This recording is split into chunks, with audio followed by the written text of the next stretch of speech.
कराची 8 नवंबर 1971। PNS घाजी के captain commander Zafar Mohammad Khan अभी Karachi golf club में अपने खेल शुरू ही किया था कि उन्हें एक मैसेज मिला कि उन्हें इमीडिएटली नेवल हेडक्वार्टर्स पर बुलाया गया है। जफर परेशान थे और सोच रहे थे कि संडे मॉर्निंग को क्या इतना अर्जेंट हो सकता है। जफर जल्दी से कार पार्क गए, अपनी कार में बैठे और नेवल हेडक्वार्टर्स ड्राइव करके पहुंचे। नेवल हेडक्वार्टर्स पर जफर सीधे director naval warfare and operation plans के ऑफिस में गए।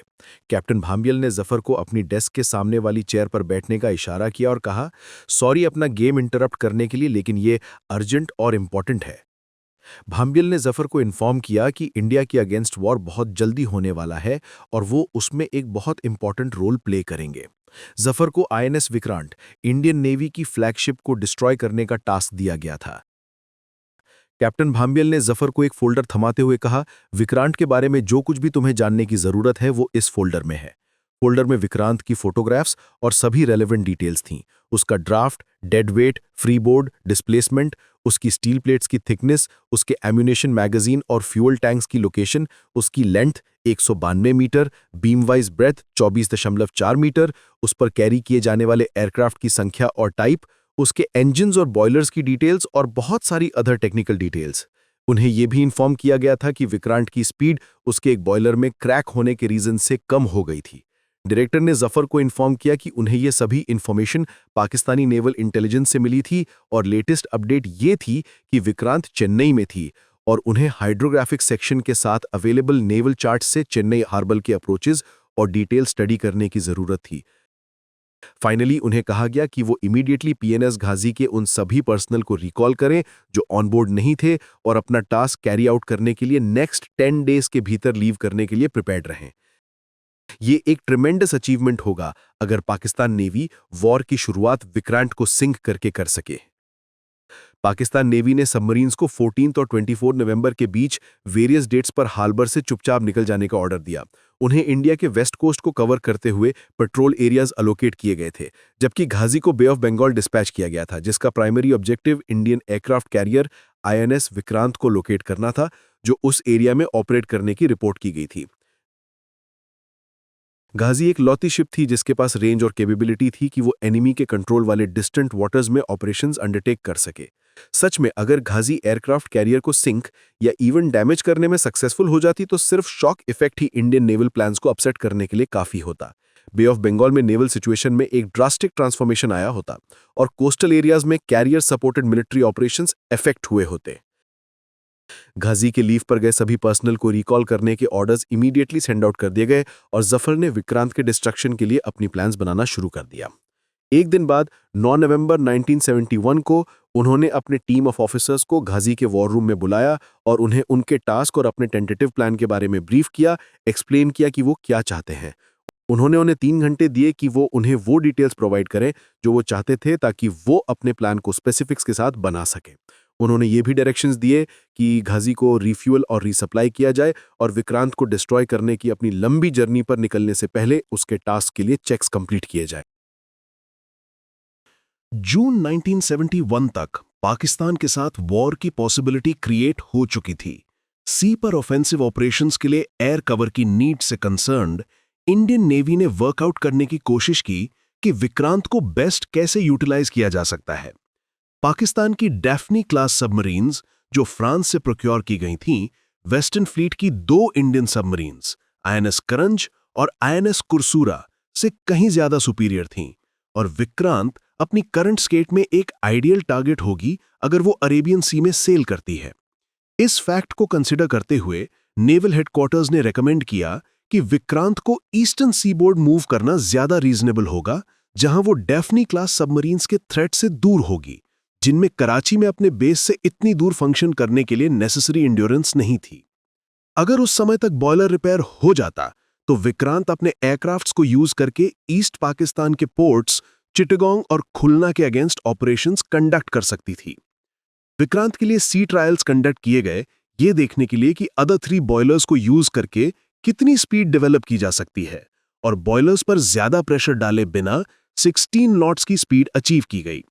चीफ इंजीनियर को लगा कि नेवल एयरक्राफ्ट को एयर में लॉन्च करने के लिए कैटापुल्ट सिस्टम में कुछ मॉडिफिकेशंस के साथ शॉर्ट पीरियड्स के लिए एक हायर स्पीड अचीव की जा सकती है। नवंबर 1971 में पाकिस्तानी स्पाइज जो बॉम्बे के एक होटल में छुपे थे और डॉक्स को ओवरसी कर सकते थे, अपने हैंडलर्स को पाकिस्तान में रिपोर्ट करते रहे कि विक्रांत बॉम्बे में थी। 13 नवंबर को हवेवर वो विक्रांत को लोकेट नहीं कर पाए। विक्रांत गायब हो गई थी। एक तरह या दूसरी तरह पाकिस्तानी एजेंट्स ने फाइनली पता लगा लिया और रिपोर्ट किया कि विक्रांत चेन्नई में थी। इंडियन नेवी ने कुछ सस्पिशियस शुरू किया जब वेस्टर्न कंट्रीज में से एक का एयरक्राफ्ट जो पाकिस्तान को सपोर्ट कर रहा था, चेन्नई भेजा गया, जहां उसमें अनएक्सपेक्टेडली मैकेनिकल प्रॉब्लम्स डेवलप हो गए, जिसके कारण चेन्नई हार्बर में और उसके अराउंड टेस्ट फ्लाइट्स नेसेसरी हो गए। ये फ्लाइट्स कंफर्म करने के लिए कैरी आउट की गई थीं कि विक्रांत वास्तव में चेन्नई में थी। Chief of staff of headquarter eastern command major general Jack Jacob Karachi, Lahore, Rawalpindi और ढाका के बीच रेडियो ट्रांसमिशंस को लॉक ऑन करने के लिए वायरलेस इंटरसेप्टिंग स्टेशंस की एक सीरीज सेटअप की थी। ये वायरलेस इंटरसेप्टिंग स्टेशंस सितंबर 1971 में सेटअप किए गए थे। सभी intercepted transmissions high level codes में एन्क्रिप्टेड थे और इंडियंस के पास सिर्फ उनके ग्रुंडिक टेप रिकॉर्डर्स के स्पूल पर एन्क्रिप्टेड डेटा का एक मास था। अब अर्ली नवंबर था और जनरल जेकब डेस्परेटली कुछ मीनिंगफुल ढूंढ रहे थे कि वो स्ट्रे बिट्स ऑफ इंफॉर्मेशन को लिंक कर सकें जो उन्हें जिगसॉ पजल के पीसेस कनेक्ट करने और पाकिस्तानी क्या कर रहे थे ये समझने में हेल्प करें। 8 नवंबर को इंटरसेप्टिंग वायरलेस स्टेशंस में से एक commanding officer major Dharmdev Dutt पूरे कंसंट्रेशन में थे जब वो रेकाल RA-150 रेडियो रिसीवर के नॉब्स धीरे धीरे घुमा रहे थे, जब वो कराची और ढाका के बीच मैसेजेस को लैच ऑन करने की कोशिश में थे। उस दिन मैसेजेस की संख्या में अचानक इंक्रीज का मतलब था कि कुछ बड़ा होने वाला था और ये क्रूशियल था कि इंडिया को जितनी जल्दी हो सके पता चल जाए कि पाकिस्तान क्या कर रहे थे। पाकिस्तान के साथ वॉर एक सर्टेनिटी लग रहा था और ये नेसेसरी था कि इंडिया को पता चले कि पाकिस्तान अपने ऑफेंसिव्स लैंड और सी पर और एयर से कब और कहां लॉन्च करेगा। अभी तक कुछ भी पता नहीं था, सिर्फ हायरोग्लिफिक्स का एक मास जिसका कोई मतलब नहीं था और छोटी छोटी कॉन्वर्सेशंस के टुकड़े जिनका कोई मीनिंग नहीं था। 9 नवंबर को हाउएवर एक इंटरेस्टिंग डेवलपमेंट होने वाला था। धर्मा की इंट्यूशन ने उसे बताया कि कुछ इंपॉर्टेंट होने वाला है और भले ही 12 आवर्स गुजर चुके थे, वो घर नहीं गया था। वो कंटिन्यूसली रेडियो रिसीवर पर इल्यूसिव ब्रेक थ्रू ढूंढ रहा था। जो भी मैसेजेस वो इंटरसेप्ट कर रहा था उन्हें रिकॉर्ड और कॉपी किया जा रहा था और क्रिप्टोग्राफर्स को भेजा जा रहा था। उसकी टीम शिफ्ट्स में वर्क कर रही थी और कुछ स्मॉल सक्सेसेस हुए थे, लेकिन कोड की की उन्हें मिल नहीं पा रही थी। वो एक ब्रेक थ्रू के एज पर थे। सडनली 10 नवंबर की शाम को 36 आवर्स के बाद कोड ब्रेक हो गया और सब कुछ सेट हो गया, जिसने INS विक्रांत को डिस्ट्रॉय करने की एक सिनिस्टर प्लॉट रिवील हुई।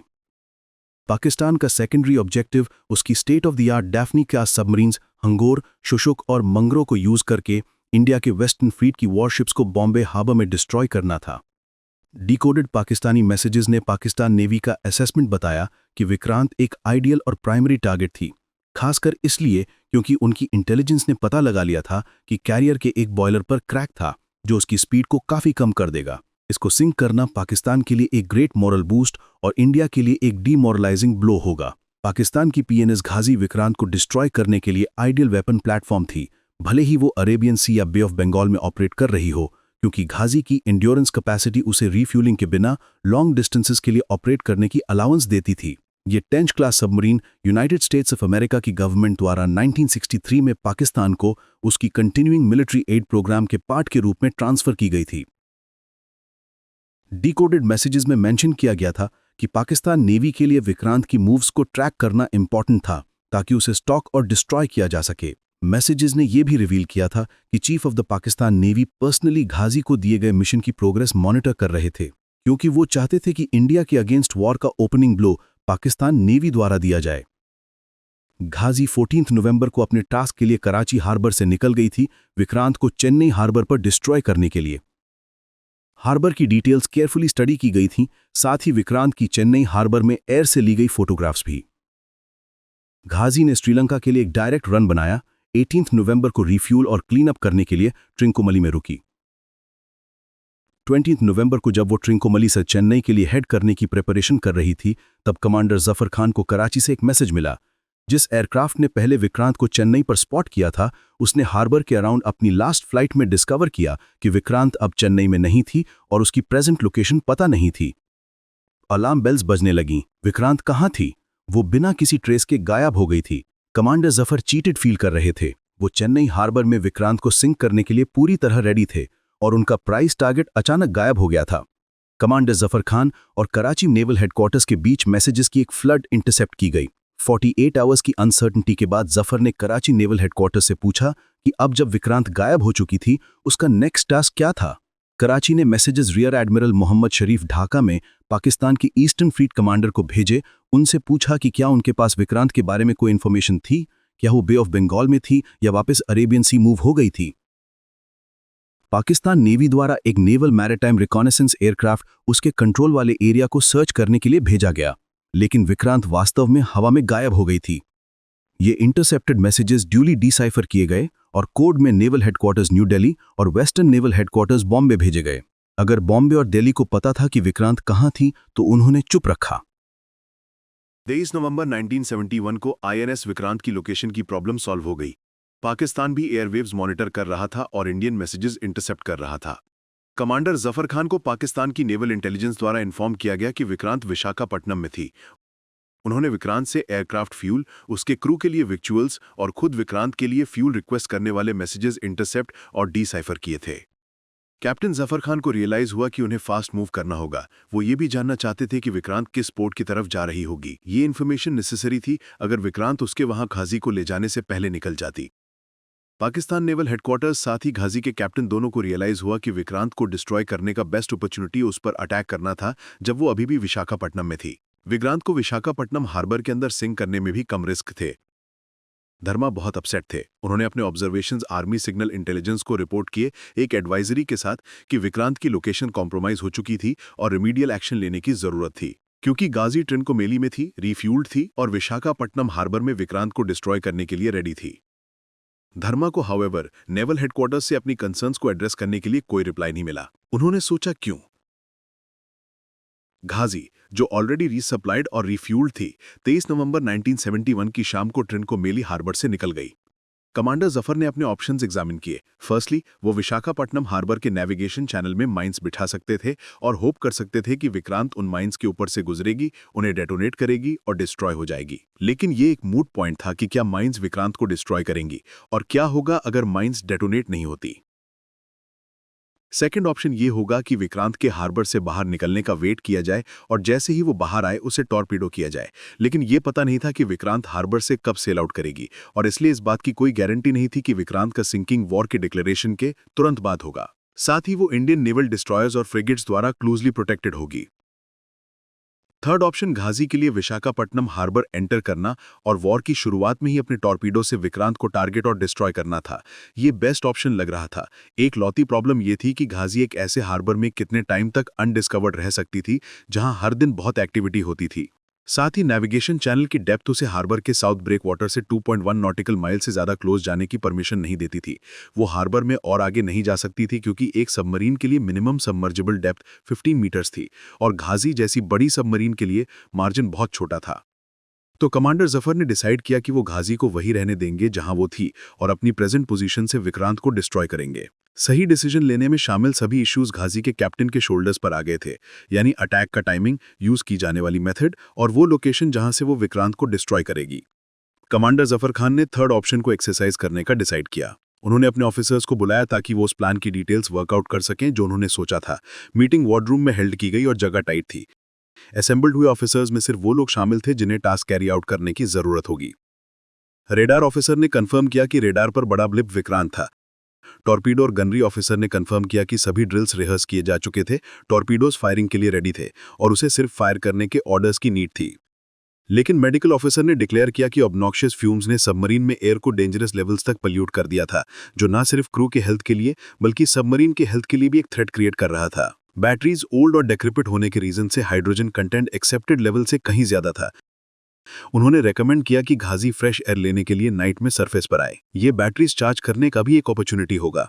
कमांडर खान मुश्किल में थे। उन्होंने रियलाइज किया कि घाजी के लिए सरफेस पर आना एसेंशियल था, ना सिर्फ अपने क्रू के हेल्थ के लिए बल्कि सबमरीन के हेल्थ के लिए भी। अगर सबमरीन का hydrogen content laid down safety level से ऊपर पहुंच जाता तो गाजी के सेल्फ डिस्ट्रक्ट होने का इमिनेंट डेंजर था। अब 3 दिसंबर 1971 की मॉर्निंग थी। पाकिस्तानी एडवाइजरीज ने यह क्लियर कर दिया कि पाकिस्तान वॉर शुरू होने के एज पर था और उस शाम 5:45 बजे पाकिस्तान एयरफोर्स इंडियन एयरफील्ड्स पर अटैक करेगी। इसलिए विक्रांत को सिंक करने का मोमेंट आ गया था। इंडियन आर्मी ट्रेनिंग ले रही थी और फ्यूचर ऑपरेशंस के लिए रेडी हो रही थी। Admiral Nanda, Indian naval chief जो पाकिस्तान नेवी के प्लान से अवेयर थे, बॉम्बे गए थे ताकि वो वेस्टर्न फ्लीट को बॉम्बे हार्बर से बाहर निकालने के ऑर्डर्स दे सकें। 1700 आवर्स पर एग्जीक्यूटिव ऑफिसर और मेडिकल ऑफिसर ने कैप्टन जफर को रिपोर्ट किया कि इंजन रूल में सबमरीन के अंदर की एयर बहुत खराब हो चुकी थी और डेंजर लेवल क्रॉस कर चुकी थी और एक सेलर अनकॉन्शियस हो गया था। उन्होंने सजेस्ट किया कि गाजी जितनी जल्दी हो सके सरफेस पर आए और अंधेरा होने तक वेट ना करे। जफर ने इस बारे में सोचा और डिसाइड किया कि वो डस्क के अराउंड सरफेस पर आएंगे। फीडिंग लाइट में गाजी के स्पॉट किए जाने के चांसेस कम होंगे। इस बीच गाजी के क्रू के भीतर टेंशन्स बढ़ रहे थे। एयर फीटेड हो रही थी, बहुत लोग कफ कर रहे थे और उनकी आंखें अफेक्ट हो रही थीं। Approximately 1800 hours per captain Zafar Khan ने गाजी को पेरिस्कोप लेवल तक सरफेस करने का ऑर्डर दिया और फर्दर एक्शन कॉन्टेम्पलेट करने से पहले सराउंडिंग एरिया को सर्वे करने का डिसाइड किया। गाजी को सीन के असेसमेंट के लिए गहराई से सी सरफेस से 27 फीट नीचे लाया गया। जफर ने बैटरीज चार्ज करने और फ्रेश एयर लाने की प्लान बनाई थी सरफेस से 9 मीटर्स नीचे, जिसमें स्नॉकल पाइप को रेस किया जाता ताकि वो डीजल इंजन्स को रन करने, बैटरीज चार्ज करने और बोट के अंदर की एयर को रिजूनेट करने के लिए एयर सक कर सके। ऑफिसर ऑफ द वॉच द्वारा बैलेस्ट टैंक से वाटर पंप आउट करने के ऑर्डर्स दिए गए। जैसे ही वाटर पंप आउट हो जाता, बोट लाइट हो जाती और धीरे धीरे सरफेस पर अपना रास्ता बना लेती। गाजी के दोनों साइड्स पोर्ट और स्टार बोर्ड के टैंक्स को साइमल्टेनियसली एम्प्टी करना पड़ा ताकि गाजी इवन कील पर सरफेस पर आ सके। गाजी सी के 15 फैथोम्स नीचे थी और officer of the watch countdown दे रहे थे जब गाजी धीरे धीरे सरफेस पर मूव हो रही थी। 15 फैथम्स, 14 फैथम्स, 13 फैथम्स, 12 फैथम्स, 11 फैथम्स। ऑफिसर ऑफ द वॉच रुक गए जब पेरिस्कोप सरफेस से 9 मीटर्स नीचे 1.5 फैथम्स पर सी सरफेस से बाहर निकला। जफर पेरिस्कोप के आईपीस से देख रहे थे। जो उन्होंने देखा उसने उन्हें चौकन्ना कर दिया। मुश्किल से 1 किलोमीटर दूर एक लार्ज इंडियन नेवल वेसल उनकी डायरेक्शन में आ रहा था। क्राफ्ट के बोझ से निकलने वाला वी शेप्ड व्हाइट प्लूम दोनों साइड्स ऊंचा फैल रहा था, जो इंडिकेट कर रहा था कि वो फास्ट मूव कर रही है। खोने का टाइम नहीं था। उन्होंने इमीडिएटली गाजी को डाइव करने के ऑर्डर्स दिए। डाइव द बोट, जफर ने ऑफिसर ऑफ द वॉच को चिल्लाकर कहा और लेटर ने तुरंत ऑर्डर रिपीट किया। कंट्रोल रूम वॉचकीपर ने पीए सिस्टम पर चिल्लाकर कहा, डाइव डाइव डाइव। बैलिस्ट टैंक्स के पंप्स अर्जेंटली वाटर लेना शुरू कर दिए गए और बोट डिसेंड होना शुरू हो गई। क्लेक्सन ने अलार्म बजाया ताकि सबको इन्फॉर्म किया जा सके कि इमरजेंसी सिचुएशन थी। सभी बैलिस्ट टैंक्स 30 सेकंड से कम टाइम में फ्लड हो गए और गाजी जफर के बोट को डाइव करने के ऑर्डर से 1 मिनट और 30 सेकंड के भीतर अंडर वाटर चली गई। गाजी धीरे धीरे डिसेंड हुई, कमांडर खान के लिए बहुत स्लोली, लेकिन वो बिल्कुल सही टाइम पर नीचे जाने में मैनेज हो गई। मिनट्स बाद पेट्रोल वेसल गाजी के ऊपर से गुजरा और उसके पैसेज से आई वॉश ने गाजी को रॉक कर दिया, जो इंडिकेट कर रहा था कि ये एक बिगिश वेसल था और वो बहुत फास्ट स्पीड पर मूव कर रहा था। जफर ने सुना था कि इंडियन नेवी रशिया से मिसाइल बोट्स के लिए गई थी जो पोर्ट्स के डिफेंस के लिए डिजाइन की थी, और पेटिया बोट्स के लिए भी जो पेट्रोल बोट्स थी लेकिन बहुत लार्जा थीं। ये उनमें से कोई भी हो सकती थी। कैप्टन खान ने सोचा कि क्या पेट्रोल वेसल पर किसी ने पेरिस्कोप देखा था? अगर हाँ, तो उसी वेसल या अदर्स द्वारा और पासेस होंगे। दोनों में से कोई भी तरह हो, अभी सरफेस पर आना बहुत रिस्की था।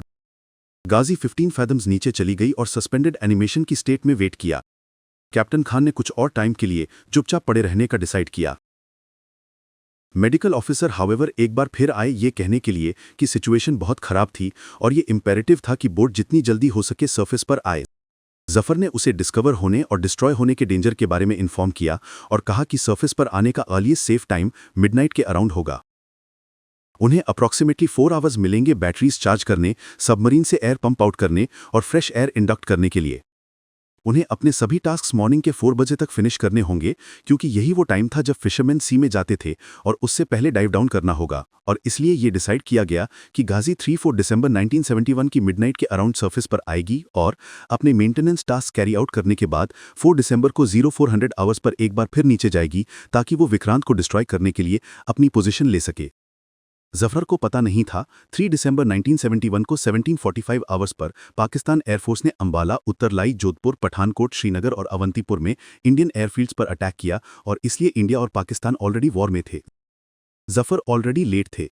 Vice admiral Muzaffar Hasan, Pakistani naval chief, Karachi में अपने ऑफिस में ऊपर और नीचे पेश कर रहे थे। जफर से न्यूज़ का वेट कर रहे थे कि उसने विक्रांत को डिस्ट्रॉय कर दिया है, लेकिन घाजी से उसके टास्क की सक्सेस पर कोई कम्युनिकेशन नहीं था, सिर्फ साइलेंस। घाजी के विक्रांत को डिस्ट्रॉय करने का मोमेंट आ चुका था और उन्हें घाजी से कोई भी न्यूज़ नहीं थी। मिडनाइट से थोड़ा पहले प्राइम मिनिस्टर इंदिरा गांधी ने नेशन को एड्रेस किया और अपने सिटीजन्स को उस शाम पाकिस्तान के इंडियन एयरफील्ड्स पर अटैक के बारे में इन्फॉर्म किया और ये कि इंडिया नतीजतन पाकिस्तान के साथ वॉर में था। जब प्राइम मिनिस्टर अपने एड्रेस के बीच में थीं, विशाखापट्टनम हार्बर के वाटर्स में एक ट्रेमेंडस एक्सप्लोजन हुआ। एक्सप्लोजन ने उन घरों के विंडोपिन्स तोड़ दिए जो हार्बर के सामने थे और पासर्स बाय ने पानी का एक ह्यूज प्लूम देखा जो स्काई में ऊंचा पहुंच गया। कुछ लोगों ने सोचा कि उन पर पाकिस्तान एयरफोर्स द्वारा बॉम्बिंग की जा रही थी। किसी को नहीं पता था कि क्या हुआ था और एक्सप्लोजन कैसे और क्यों हुआ था। 4 दिसंबर की आफ्टरनून को कुछ फिशरमैन सी से ऐसी ऑब्जेक्ट्स लाए जो घाजी का डिब्री निकले जो सी के बॉटम से सरफेस पर आई थीं। 2 और 2 जोड़कर विशाखापट्टनम के नेवल स्टेशन के कमांडर ने यह कंक्लूजन निकाला कि घाजी विशाखापट्टनम के हार्बर में आई थी और सेल्फ डिस्ट्रक्ट हो गई थी। इस स्टोरी में ट्विस्ट यह है कि विक्रांत कभी विशाखापट्टनम में थी ही नहीं, वो इनफैक्ट कहीं और थी। आईएनएस राजपूत, एक ऑब्सोलीट डिस्ट्रॉयर जिसे जल्द ही डिकमीशन किया जाने वाला था, एक डिकॉय शिप का रोल प्ले कर रहा था। राशंस, विक्रांत पर सवार एयरक्राफ्ट के लिए फ्यूल और खुद विक्रांत के लिए फ्यूल के लिए सिग्नल ट्रैफिक सिमुलेट कर रहा था, जो सुन रहे सभी को यह बता रहा था कि विक्रांत विशाखापट्टनम हार्बर में थी, जबकि वो अंडमान और निकोबार आइलैंड्स के एक सिक्योर हार्बर में थी। ये मैसेजेस लो ग्रेड साइफर में थे, जिससे पाकिस्तानीज को कोड ब्रेक करने और एक्चुअल सिचुएशन के बारे में डिसीव होने की अलाउंस मिली। इस बीच विक्रांत पर इंजीनियर्स ने रिकैल्सिट्रेंट बॉयलर को रीजनेबल शेप में लाने का एक ग्रेट जॉब करने में मैनेज किया, जिससे विक्रांत को एक रीजनेबल स्पीड डेवलप करने की अलाउंस मिली, जिसने उसके एयरक्राफ्ट को खुलना और चिटगांग के पोर्ट्स के अगेंस्ट ऑपरेशंस को सपोर्ट करने के लिए अपने डेक से टेक ऑफ करने की अलाउंस दी। घाजी आज अपनी वाटरी ग्रेव में विशाखापट्टनम हार्बर के बॉटम पर पड़ी है। इंडियन नेवल डाइवर्स जो सिंकिंग के नेक्स्ट डे रेक तक गए थे, उन्होंने कंफर्म किया कि वास्तव में वो घाजी ही थी जो सी के बॉटम पर पड़ी थी। उन्होंने रिपोर्ट किया कि सबमरीन कॉनिंग टावर से लेकर स्नब तक फटी हुई थी, जो इंडिकेट कर रहा था कि वो एक इंटरनल एक्सप्लोजन के रीजन से सेल्फ डिस्ट्रक्ट हो गई थी। कॉज पता नहीं था, लेकिन इंडिकेशंस थे कि ये मेनली कंबस्टिबल गैस के डेटोनेशन के रीजन से हुआ था, क्योंकि उस time world wide other navies की सबमरीन्स के साथ भी सिमिलर इंस्टेंसेस हुए थे। गाजी का wreck 17 degrees 41 minutes 05.7 seconds north और 83 डिग्रीज 21 मिनट्स 04.7 सेकंड्स ईस्ट पर है और साउथ ब्रेकवाटर से 2.1 नॉटिकल माइल्स दूर 20.4 मीटर्स की डेप्थ पर है।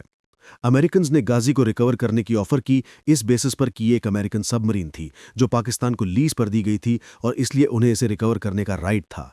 इंडिया ने परमिशन देने से रिफ्यूज कर दिया, ये कहते हुए कि गाजी इल्लीगली इंडियन टेरिटोरियल वाटर्स में एंटर हो गई थी और पाकिस्तान द्वारा इंडिया पर अटैक करने के बाद डिस्ट्रॉय हो गई थी। इंडिया ने कहा कि वॉर के दौरान विशाखापट्टनम हार्बर में गाजी की प्रेजेंस वॉर का एक एक्ट था, जिसने उसे एक वॉर ट्रॉफी बना दिया और इसलिए इंडियन गवर्नमेंट की प्रॉपर्टी थी। लेकिन ये जनरल जेकब और धर्मा और उनकी टीम जैसे लोगों के एफर्ट्स थे जो पाकिस्तान के एम्स और इंटेंशंस को इंटरसेप्ट और इंटरप्रेट करने में एबल थे, जिसने इंडियन आर्म्ड फोर्सेस को पाकिस्तान के प्लान्स को थॉट करने के लिए काउंटर मेजर्स लेने में इनेबल किया। इंडियन नेवी की ईस्टर्न कमांड द्वारा किए गए डिसेप्शन मेजर्स ने पाकिस्तान नेवी को यह कन्विंस करने में सक्सेस अचीव की कि विक्रांत विशाखापट्टनम हार्बर में थी जब वो कहीं और थी। गाजी और उसके क्रू के लिए अनफॉर्चुनेटली सबमरीन के भीतर हाइड्रोजन का परसेंटेज डेंजर मार्क से काफी ज्यादा चला गया लगता है।